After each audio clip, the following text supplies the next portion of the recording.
Welcome everyone. Thank you for joining us right here adjacent to King Street. I call it the #1 street in America, and what an amazing street it is, and a variety that takes place here. In the daytime, it's a retail hub, one of the best in America, and at night it's a place of fun and restaurants, a place where hospitality is given and received, and it's just an amazing place. So in concert with business folks and King Street merchants that are here with us, we're announcing a new effort to make King Street safer, even friendlier and more hospitable, more fun, cleaner, more walkable, but at the same time accentuate to our citizens that when they come to King Street, we expect them to play by the rules and obey all of our city ordinances and laws. That's what together makes Charleston a great livable city. So a few things I'd like to announce. First, let me thank my fellow colleagues on City Council that are here, Councilmember Appel and Shade and Del Chapo. And by the way, I want to also acknowledge what a tough year it's been for our businesses. Some of our business leaders are here behind me. James McClone with Prohibition, Roy Neal with El Jaffe, Keith Benjamin with Uptown Social, Daniel James with Las Olas, Lamar Bonaparte is going to join us in a minute with the Republic Group. Y'all, they've had a pretty rough year. COVID really knocked the wind out of business in America, and particularly on King Street. So we want to do everything to help them get back to regular business. And I must say, it feels like somebody just hit the switch, right? A few weeks ago that people started coming back to Charleston, coming back to King Street. And so it also made us mindful as these numbers return, what are the things that we can do as a city and as a business community to make this place even safer and cleaner and more friendly. So here are a few things we're going to start doing this week. Right over here on King Street, which is now two-way traffic, on the evenings of Thursday, Friday, Saturday, and Sunday night, from Spring Street down to Calhoun will be one-way traffic, southbound. So in effect, King Street will be one way all the way from Spring Street down to the Battery. The whole way will be southbound one way. And we're going to keep that other lane of traffic open for our emergency personnel just in case they're needed, and also augment places where ride sharing companies like Uber and Lyft, and where taxis can pick up and deliver their customers, because particularly in the evening on Upper King Street, a lot of the customers do use those services, and we want to make sure that they have room to be able to pick up and drop off their customers. So that will be a significant change.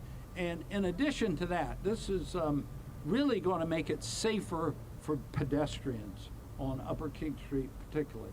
So starting from Mary Street up to Spring, in the same area on those same nights, Thursday through Sunday, we're going to disallow street parking on King Street. So after 6 o'clock, you won't be able to park your car on King between Mary and Spring Street.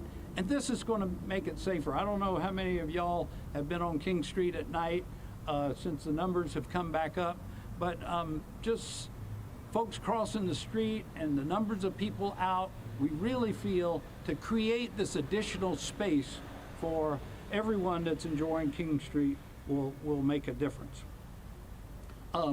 Which will be tie in nicely. I've got Tom O'Brien and Matt Altop here with our city environmental services. One thing about cleaning the streets and street sweeping, it's so much easier to do when there are no cars parked on the side of the street. So as soon as we're done with business for the night, we're going to increase our street sweeping and street cleaning efforts and help to keep King Street clean and make it even cleaner. Now, I want to say a few words about enforcement, again, about playing by the rules and following our ordinances and laws. We want everybody to have a good time and have fun, but we have to play by the rules and follow our city ordinances and laws. So with these changes, we're also going to increase our presence of law enforcement, but it's not just on the police, okay? Our fire marshal helps monitor the number of folks that might be in an establishment and make sure that the businesses are doing everything to keep people safe. Our code enforcement officers no longer have to worry about our masks as of tomorrow night, and so they'll be attentive to those ordinances about cleanliness, keeping the sidewalks clear, keeping the sidewalks clean, and so forth. So, and in addition to that, our business leaders that I just mentioned are going to have a proactive communication and effort among our business community to help keep King Street and our central business district even cleaner and safer by all pitching in at their own businesses. So I want to particularly thank the business leaders that are back behind me, and call on Roy Neal for just a minute to share a word with you, and then I'm going to also call on Chief Reynolds to make a few remarks. Roy? Thank you, Mayor. Thank you. Well, I can't speak for all the business owners, but we had a great meeting today. And, you know, as a business owner on King Street, we're blessed to have the customers come back and support King Street and support this viable, lovely city we have. But we also are thankful for City Council and the Police Department and the Fire Department to really looking forward to helping us stay safe and bring the business back, because there are a lot of people that want to come here in Charleston. So I think these actions, even though turning King Street into a one-way route for these few nights each week, will actually help us, because, you know, most of our patrons are walking, and we just want a nice, safe environment out there. So I thank you all for supporting this move forward, and will help all the business. And come on down to King Street. Thank you, Mayor. All right, thank you, Roy. And Chief Reynolds will augment my remarks about safety and enforcement. Chief? Thank you, Mayor. Speak in the mic. Okay, thank you, Mayor. I just want to acknowledge what happened Sunday morning. 3:30 in the morning, we had a large group of people with guns and knives stabbing each other and shooting each other. We have a very safe city, and we're going to do a great deal of work and adjustments to make sure that we keep it safe. It's like an ecosystem, and everybody has to work hard to protect this great city, to protect our communities, our businesses, and make sure that we continue to be the great, strong Charleston that we are. We will not tolerate that type of violence. As we speak, we just arrested a 19-year-old female who was responsible for those stabbings. We continue to investigate those shootings.